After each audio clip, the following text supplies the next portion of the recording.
What do you think, Rich? What's the analogy again, DP? So it's gloves, these sticky gloves to receivers, what auto-tune is to singers. So some singers, if you remove the auto-tune, would not be as good? Yeah. Is that what you're saying? Yes. Oh, I think that's a very fair analogy, for sure. Can we get the competition? Do they have a competition committee?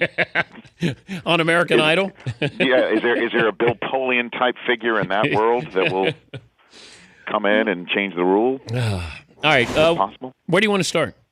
Here's where I want to start. All right. Todd Fritz, how do you not spin the wheel of punishment for a Super Bowl ticket? I'm getting a lot of grief for that.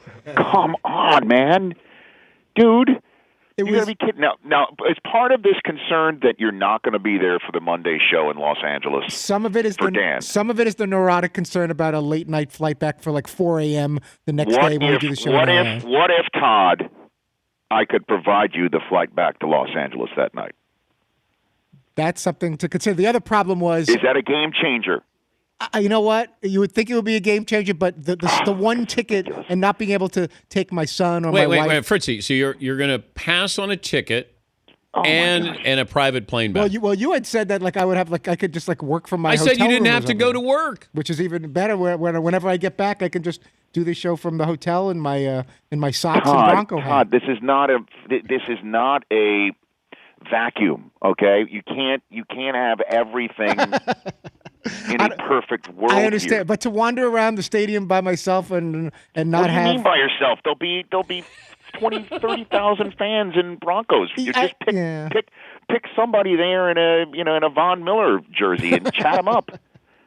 Dan, am I wrong here? I got afraid of the wheel of punishment. Okay, Fritzy did not have a good day on Monday when he screwed up the wheel of punishment. Yeah. And instead of saying to Seton had to get Fritzy's haircut for the wheel of punishment, he let Seton get a pie to the face. Then I said, I got a ticket from NBC to go to the Super Bowl. Right. And Fritzy's never seen the Broncos in the Super Bowl. Peyton Manning's last rodeo. And he said, no. He didn't want to do it. The question is this the worst win of all time then? who has lost more in winning? The way I got crushed. And Todd Fritz currently in the aftermath of the Broncos AFC Championship win. Is this the worst win ever?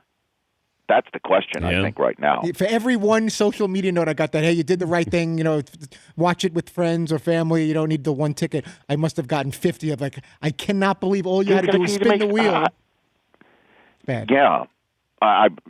That's where I guess I'd like to. But so Dan, was there never an option of just saying, "Here's the ticket"? There always had to be a spinning of the wheel of punishment. Did there any part of you that just says, "You know what"?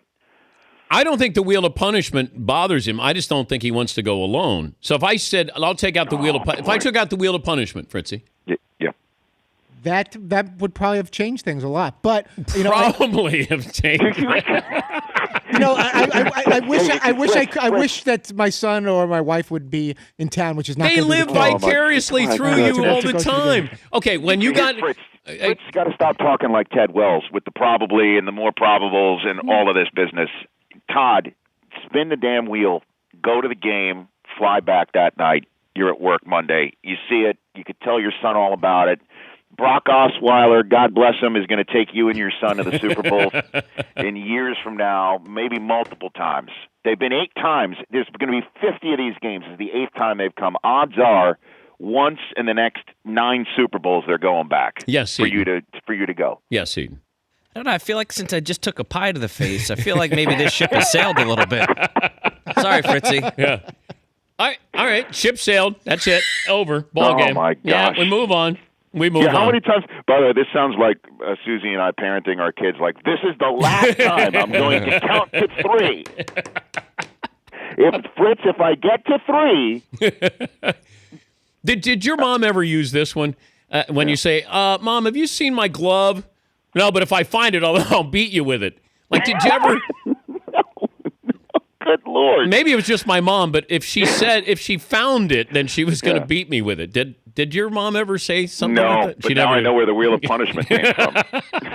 I wish I could have spun the wheel of punishment growing up. Shouldn't we do that for our kids? where you Now just say, like you just say, here's your punishment here, and your mom and I are going to spin. No, we'll let you spin your wheel of punishment. Maybe we market our own wheel of punishment for families, and then that we send them out. You can buy these for Christmas here. I like it, DP. You're branding the show now too. That's next level. But all that's right. you. I'm listening yesterday, and you guys brought up the Peyton Manning, the "This is my last rodeo" that we got. We heard that audio.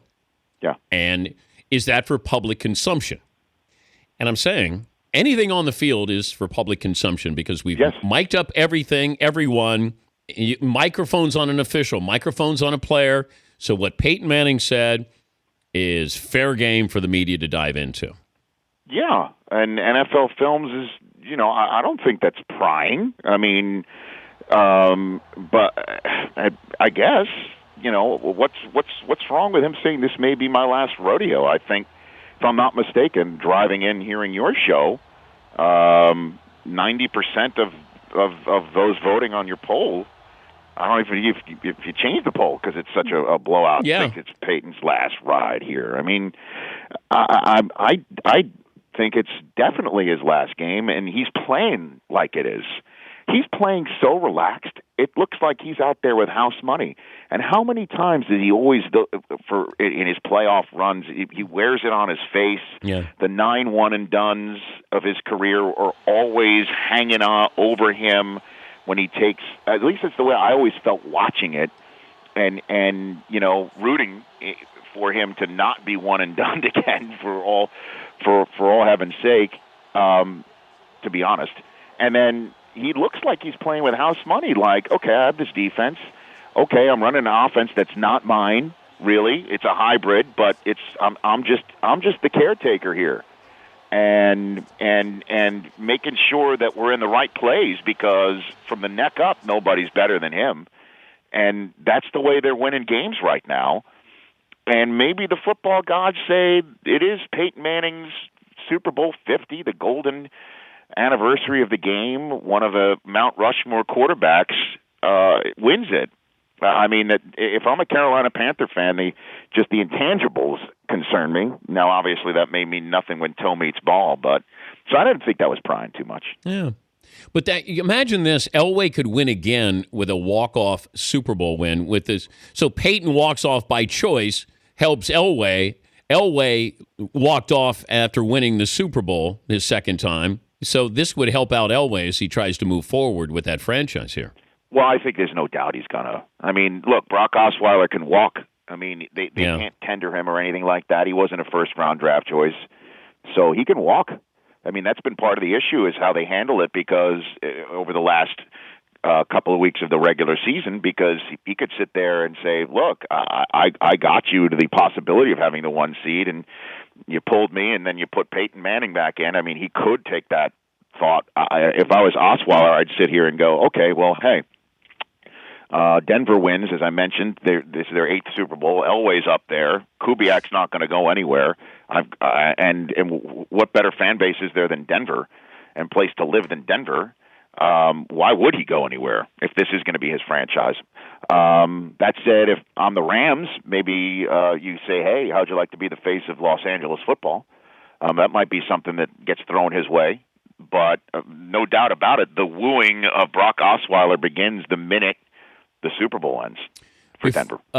One more item. McLovin brought this up on Monday, and he has a problem with the Carolina Panthers and the fact that they give footballs to little kids. That's not exactly what I said. I said it felt staged for TV. So it's staged for TV. Oh, my goodness gracious. Can we just have a moment in the 21st century where we're not being cynical? Can we just have a moment? McLovin? I mean, yeah. But how do you know when not to be cynical? I don't want to get burned 5 years from now when I find out there was something nefarious going on. What's nefarious? Look at the faces on these children. They're lit up. When the Panthers enter the red zone, there's like almost like a rock concert mosh pit of these kids. Well, what if the kids are staged? What if they're sent? They're plants. They're plants. They're getting. Are they child actors? They're SAG. They have SAG cards. They're not even happy. They don't even like football. Of the 21st century. I mean, come on. The question we were wondering yesterday is that what happens, when somebody scores? They're going to want to keep the football. This is Super Bowl 50. So, do you keep the karma going? Does Cam, if Jonathan Stewart scores, take a Super Bowl 50 football from his teammate and hand it to a kid in the stands? What do they do here? Some of the guys, like Funches kept his ball, Kuechly Right. kept his pick six That's ball. right. So I think it's up to the individual. But if Cam Newton scores, Cam Newton is going to find somebody with a Carolina jersey. Yes, McLovin. Yeah. What? Now, not to be cynical, but isn't that a great way to dispose of possibly underinflated footballs? Hand them to a kid? Oh, my Lord. Come on. I mean, Cam is I throwing think- very well I these think days. I think it's more probable than not that you've lost your marbles. Come on. So you think if Brady had done this, There you go. then we never would have had Deflategate? No, we would have, because the ball that started it was intercepted. Oh, yeah. Well, Von Miller did say the football that he picked off was a, Oh, my was a gosh. little less inflated. I heard that, too. Who's coming up on the show? Joe Buck, you called that game in Carolina. Also, John Barry. Oh, we love John Barry. Yes, John Barry's going to be coming on the show. Eric Davis from the Pro Bowl, and John Ridley, the Oscar-winning writer of 12 Years a Slave and the creator of American Crime. He's a Packers fan. He will be here in the studio. I like today. that. Ask John Barry the time that he drove to a game in Detroit. Mm-hmm. It was Easter, and I was in the car with him. Okay, and then just let it go from there? Yeah, and then just let it go from there. Okay. You can Very thank good. me later. I will see you in San Francisco. I'm going to try to stop by on Monday. Terrific. Is that okay? And then I will stop by on Tuesday. Great. Thanks, bud. This will be great. Fritz, think about it. It's over. If It's over. is it- It's gone. is it really? Yes. It's gone. Pull the plug that on plane is taken off. Oh, my gosh. Thank you, Rich. All right, DP.